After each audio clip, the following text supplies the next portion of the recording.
no questions apparently, so we can proceed. I don't know if someone would like to give us a very brief summary of what we mean by the emission coefficient J. Now this part here. Okay, so we are trying to model or in a way parameterize physically the interaction with matter in the radiative transfer. So now we are looking at the propagation of light in the presence of sources. Okay, so we're incorporating an emission coefficient. I don't know if someone would like to help me out by just summarizing briefly what we mean by emission, or else say if there is an aspect of this topic which you have difficulties in understanding or would like to discuss.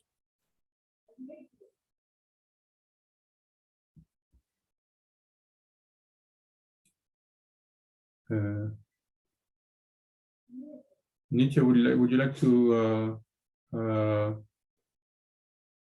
participate? Or... Last time I noticed that there were issues with your microphone. I don't know if it's possible for you.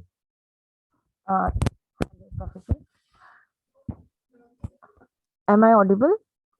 You are audible. Okay. Yeah, Professor. Actually, like today, I'm not prepared for any kind of talk. So, like today, as well, I want to listen. Next time, like in next lecture, I would like to participate in the talk. Okay, yeah. Okay, that's fine. That's fine.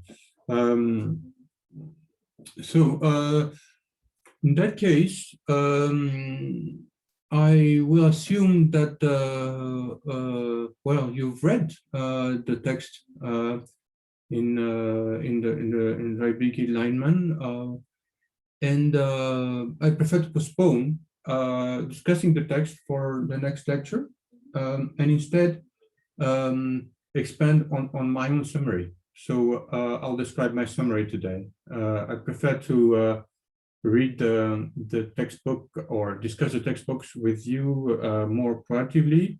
But if we do not, it makes no sense for me to explain directly what's in the textbook. I think you can read it for yourselves. I think it makes more sense for me to explain what's in my summary. So.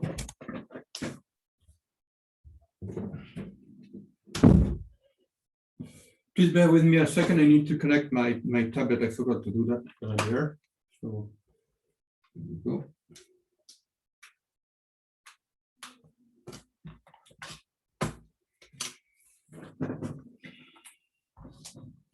All right.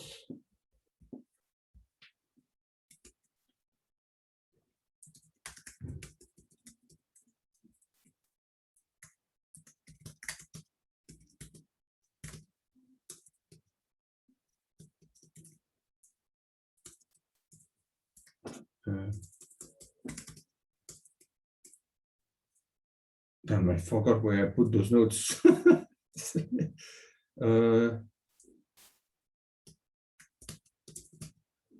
It's not here. Oh, there you go.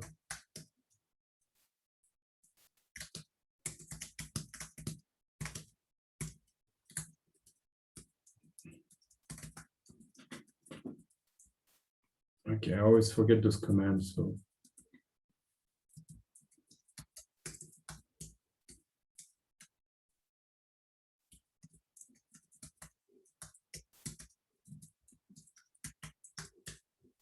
Right.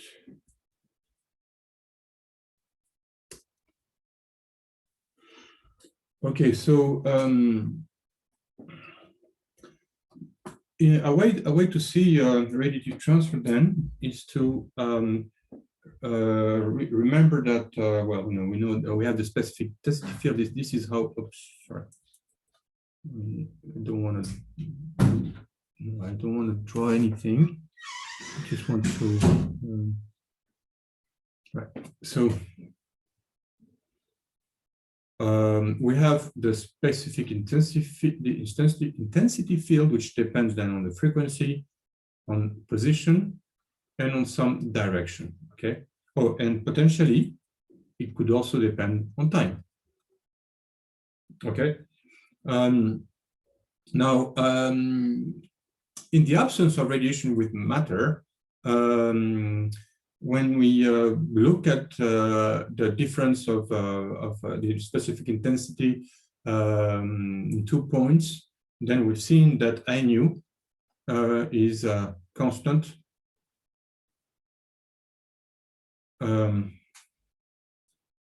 along K in the absence of matter. In the absence of matter, okay. But if we do have matter, then things change, okay? And matter will lead to a change in du, in I nu. Okay, so matter will lead to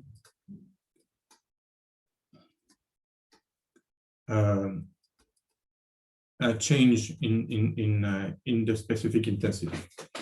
So one way to write this is to, including the time dependence, is to write I nu of x, same as I did before in some direction k, and include the time dependence like this, okay?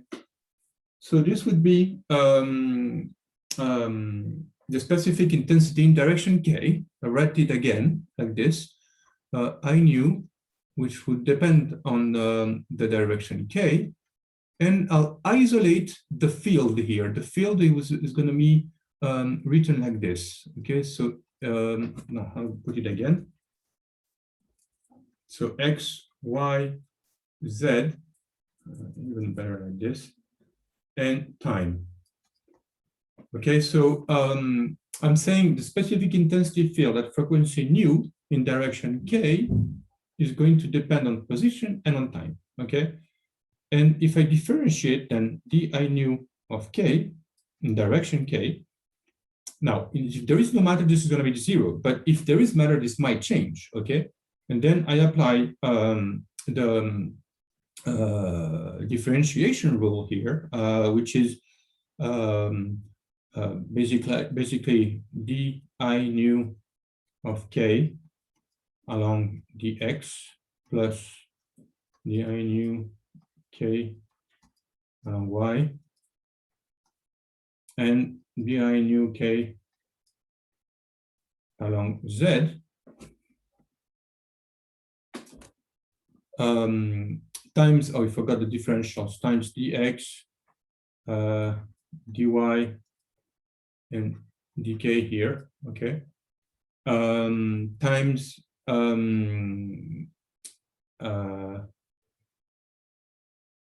plus di nu over ct times dct. Okay, so I could write all this in a more compact way, saying that di nu is going to be the gradient of I nu in the direction k. Okay, so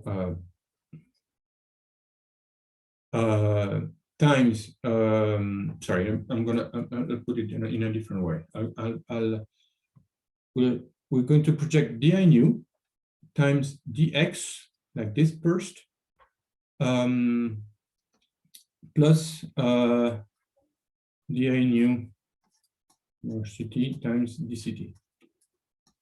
And then I'm saying that I'm differentiating along array. So I'm saying that dx is parallel to k, okay? Also, I remember that, sorry, the velocity field is, I mean, for a photon, let's put it this other way. For a photon, we're traveling at the speed of light, so this is c in the direction of propagation, okay? And so that's c times k. And so if I divide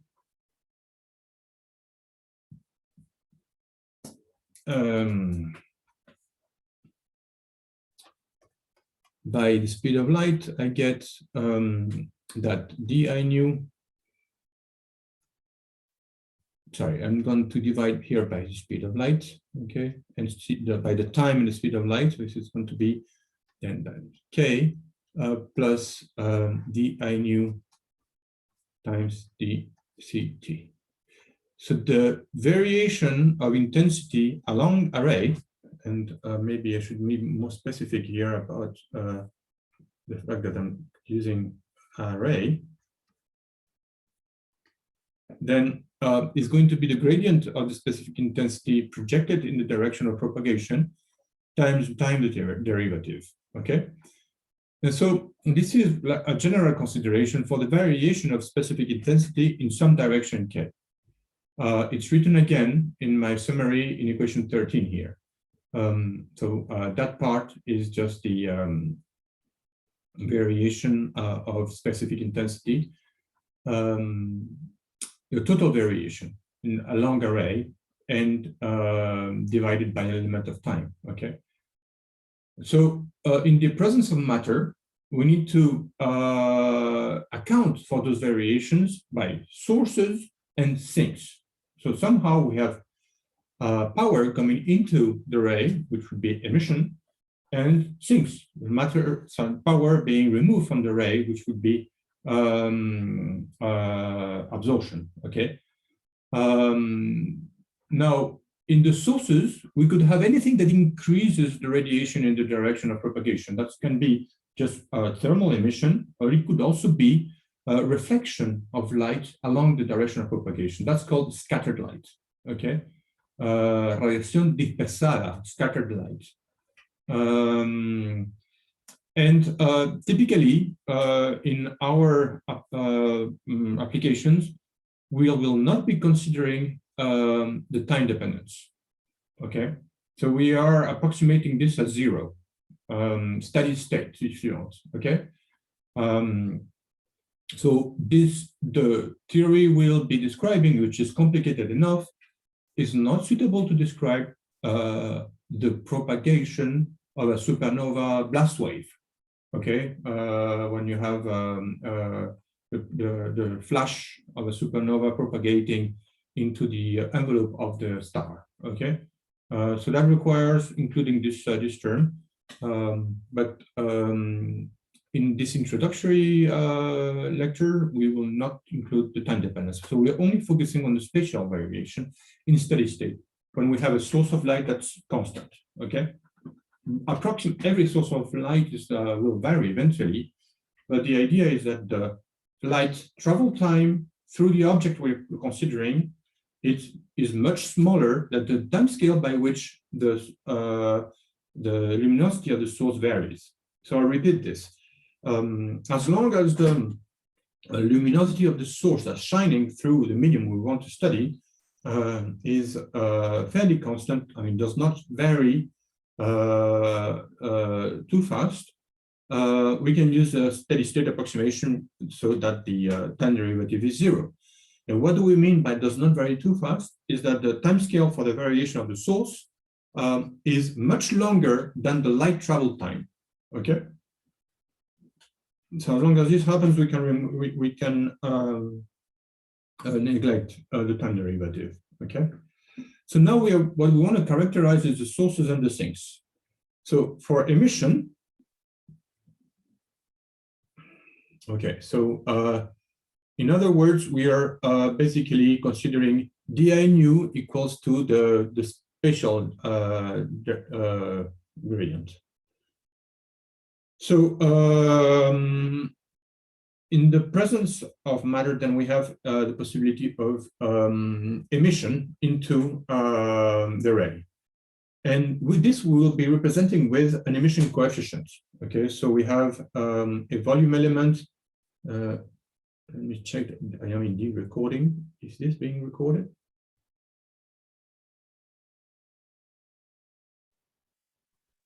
Yes, yes. Yes, it is. It is being. Thanks. Yes, it is being recorded. Uh-oh.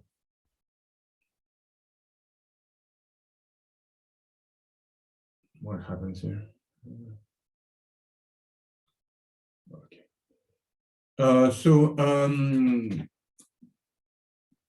Volume elements, let's draw this volume element like this. So we have this volume element, and we are representing here the direction of propagation, so in this direction. And so this is dV, and that's going to be then the length of the volume element, ds times the section dA. Okay, so this is ds times dA. And the total power emitted by this volume element then is, well, if the energy density in terms of frequency then is the interval in frequency times the volume times an interval of time. And we could ask ourselves also what is the amount of energy that is being radiated in some direction omega. Okay, so then this would be energy radiated towards. Oh, sorry. K, like this. So when I draw this, it seems strange, okay, because we have a cone crossing a rectangle. You have to imagine that the volume element is really tiny, and so really it's something like this, okay? Okay, I mean, it's infinite. I'm trying to draw infinitesimal quantities, okay? So the energy emitted in some volume d omega can be written as equation 14 here. But we can also write it, sorry, in terms of the specific intensity definition, okay? Here, I've written the same energy as in equation 14, but in terms of what we knew of the specific intensity. Now, it's not exactly the same because this time, so just to clarify my ideas here. First, I'm writing the emission radiated by the volume element in terms of the emission coefficient. So the idea here is to parameterize this energy emitted by this volume element with this coefficient, emission coefficient, which when I multiply by the volume element and the time interval and the frequency, and a solid angle gives me the total energy radiated towards that solid angle.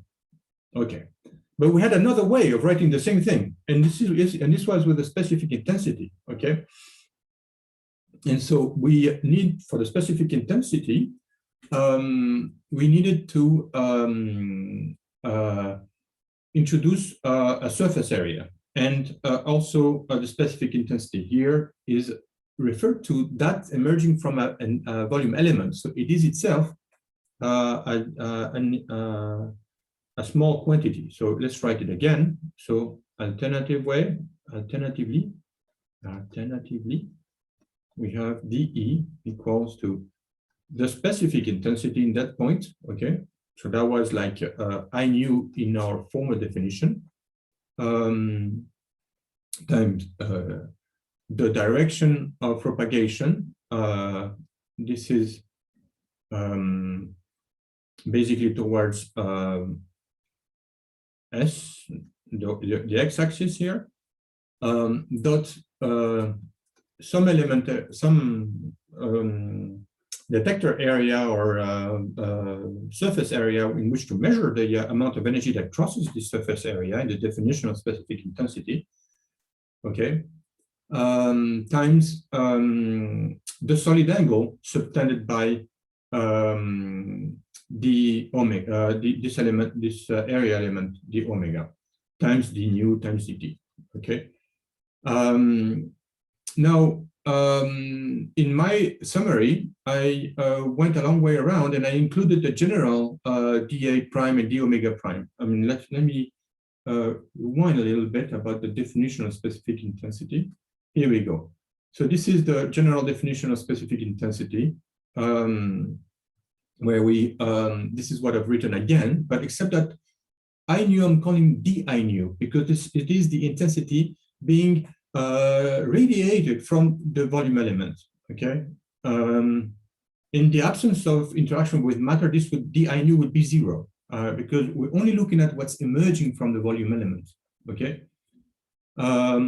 And now this is a general expression, and I'm reading it again here, but this time I'm using a slightly different notation because I've put I'll be putting some primes here.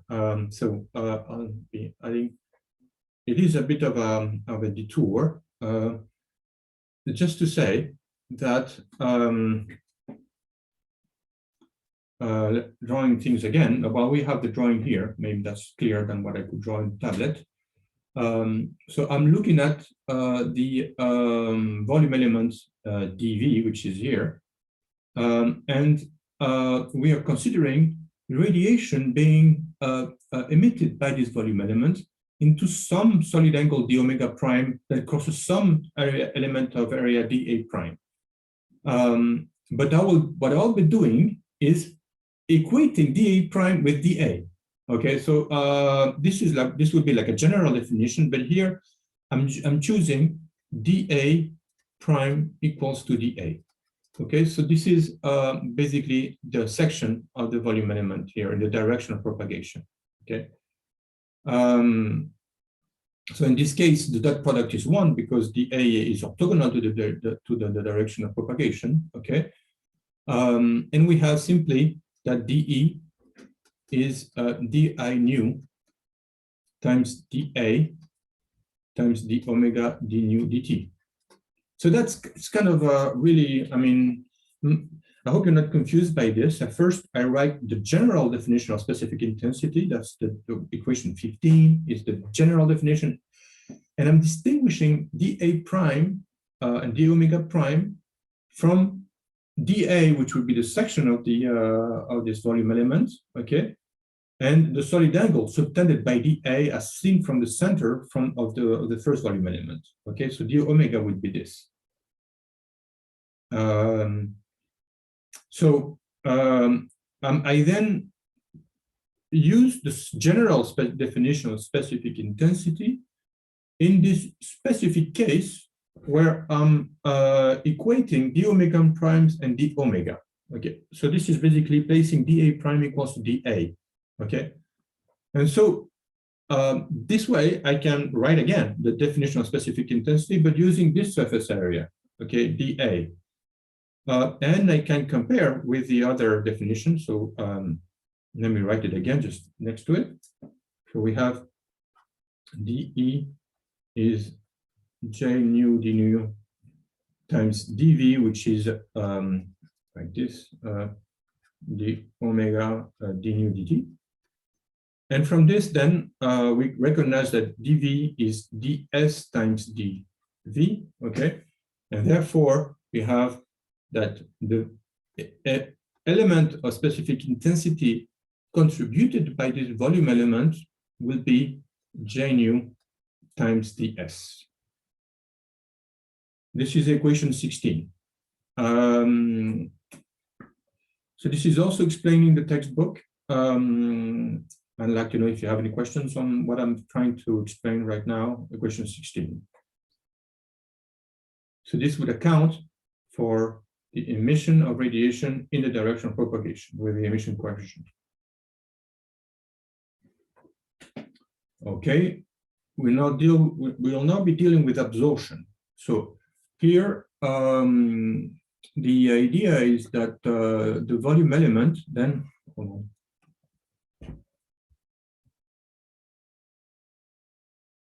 I'm worried that someone might be trying to connect. No. Okay. All right. So the idea then now for absorption is very similar,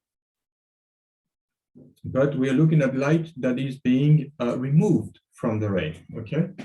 So for emission, we could we had that the variation of specific intensity could be written like with an emission coefficient. Okay, this is how we'll be characterizing emission. Now for absorption, of course, we have to imagine that matter is composed of absorbers. Sorry, matter is composed of absorbers, and we have radiation then hitting on absorbers.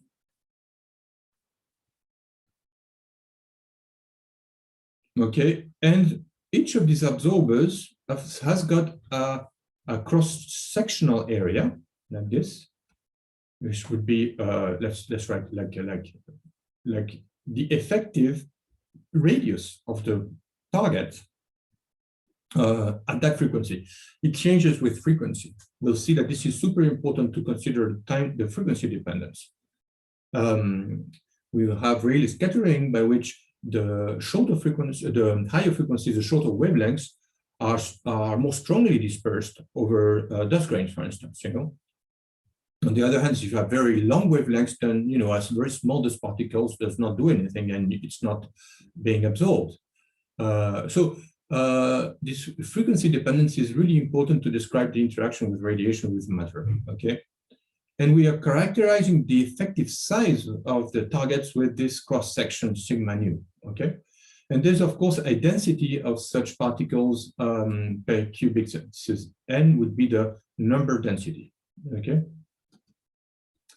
And so the more particles I have, the more radiation will be absorbed. Good.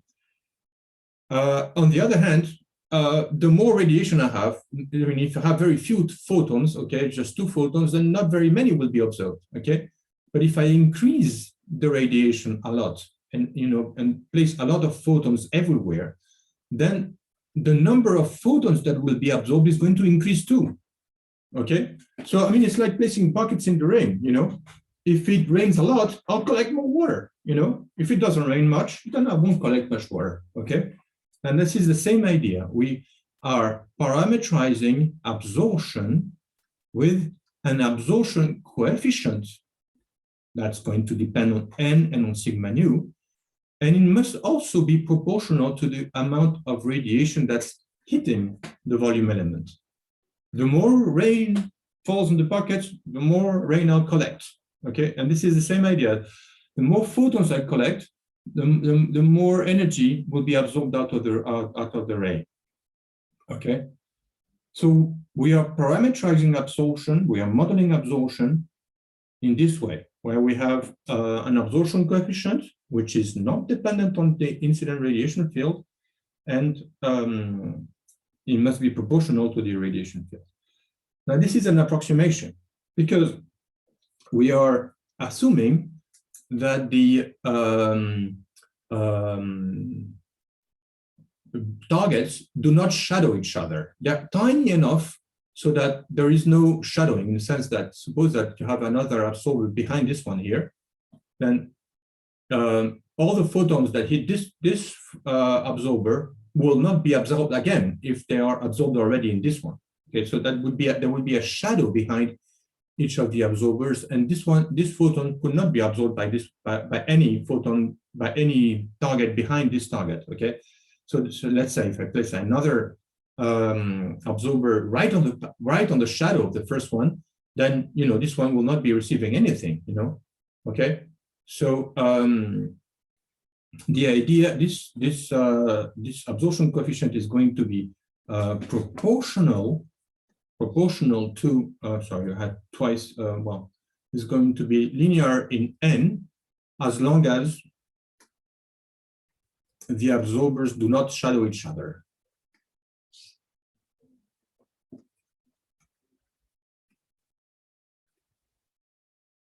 Okay, so the limit of low densities. You can think of it as like a Taylor expansion. Alpha nu is going to depend on the density of absorbers, yes. In general, there is a shadowing effect, but this shadowing effect is small at low densities. Okay. So now, how do we write the amount of energy that is removed in this volume element. So let's draw this volume element again. We have let me draw a box.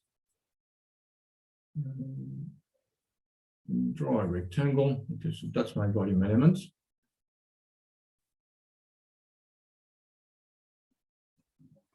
Okay, and so we have light hitting this volume element, and we have targets. Okay. Okay, so the amount of energy that will be absorbed in this volume element is dE, the variation of energy, is going to be well, the specific intensity fields that is hitting this target, these targets, so the molecules,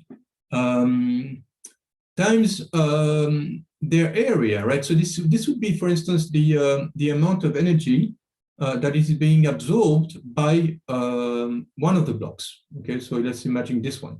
Okay, with this section. Okay, so that would be the like the dA, if you want. It's a section of one of the targets. Okay, and then we always have to say in which solid angle we're looking at. Okay, so here we are considering radiation that's coming from some solid angle. Okay, so let's say I'm focusing on this target here. I always need to specify a solid angle, and since this is radiation hitting the target, I'm parameterizing the omega like this. Okay, it's going to be the same for all the targets. Some solid angle times the range of frequency and time. Okay, and that's going to be the amount of energy that's being removed by that target. Now, how many targets do I have in the total volume here? I need to include the element of volume and the number density. Okay, so here we're going to squeeze in the volume element and the number density. So all this is the number of targets, the net number of targets in the volume element delta V. Okay, so if I write this all, then in the end we have that the net amount of energy removed from the specific intensity field because of absorptions due to the targets is going to be I nu times sigma nu times n times ds times dA, which is the volume element, times the omega d nu dt. And this we must compare with our parametrization of the specific intensity field, which was, we said di nu was minus alpha nu I nu ds. Okay, and how do we use this one? Well, just as for the emission coefficient, so as in emission, as for the emission, we write dE is di nu, that would be the amount of energy connected to this variation in specific intensity, times k dot dA dot d omega d nu dt. And by comparing these two relationships, so let's put it this one and this other one. Okay. Uh-oh, what happens here? There you go. So comparing both equations,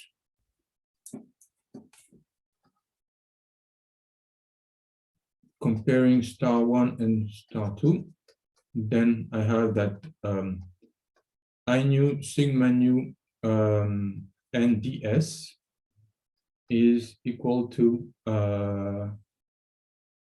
d I nu. So in other words, we have that d I nu is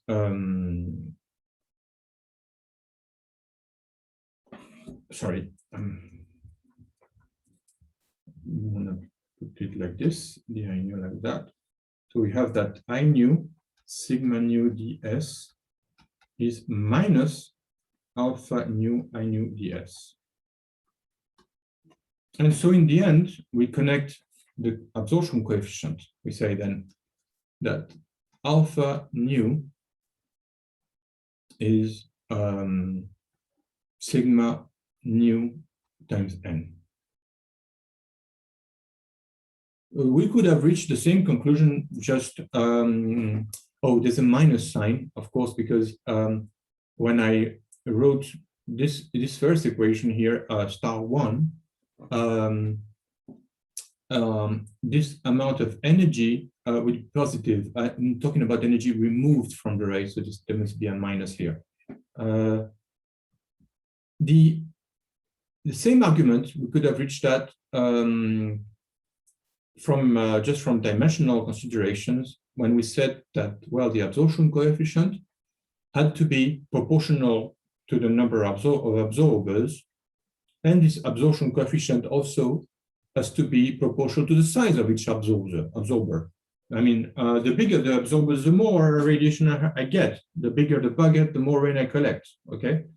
So this is the same here. We reached the same conclusion, but from a more rigorous approach. And so in the end, we get the idea that the absorption coefficient is the section of each absorber times the density. So this is just in the absorption, let me, before we talk about scattering, which I'll defer to next week, to Thursday, I meant, we can write then that di nu is 0 in vacuum, okay? So in the absence of radiation with matter. Or if there is matter, then di nu is going to be equals to j nu ds, which would be the emission in the direction of propagation, minus alpha nu I nu ds. So here we have a first version of the radiative transfer equation in one dimension, okay?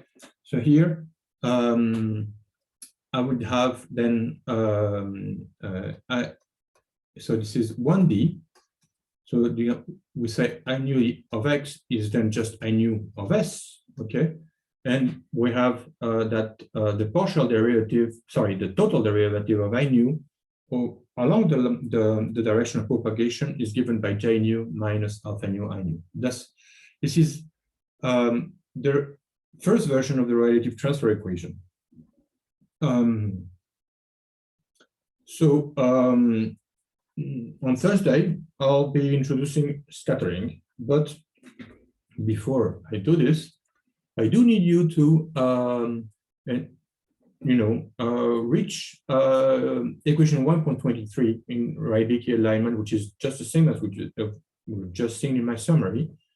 But you have to go through the textbook and reach equation 1.23 based on the arguments that are given here, which are basically the same as I've given you. My summary is just a summary of the textbook for the emission and the absorption. And I made the addition of this general formulation, which is taken from the book on radiation by Frank Shu. But otherwise, and this is more advanced, but this is introductory material that you do need to convince yourself that you understand very well, and that it's absolutely obvious to you that the emission increases very specific intensity in the direction of propagation in this way, as parameterized in equation 119, and that absorption will remove light from the ray, and that the absorption coefficient can be written as the section of each absorber times density, or alternatively, in terms of the absorption opacity, K, and the mass density. These are two ways of writing the same thing. Rho is the mass of each absorber times N, and kappa nu is the section divided by the mass. So with this, we will leave the lecture for today here, and we'll catch up again on Thursday. On Thursday, we'll summarize, make sure that everyone understands the emission and absorption, and then continue with scattering. Okay. So have a good evening over in India. Ciao, Andres. Buen día. Ciao, Felipe.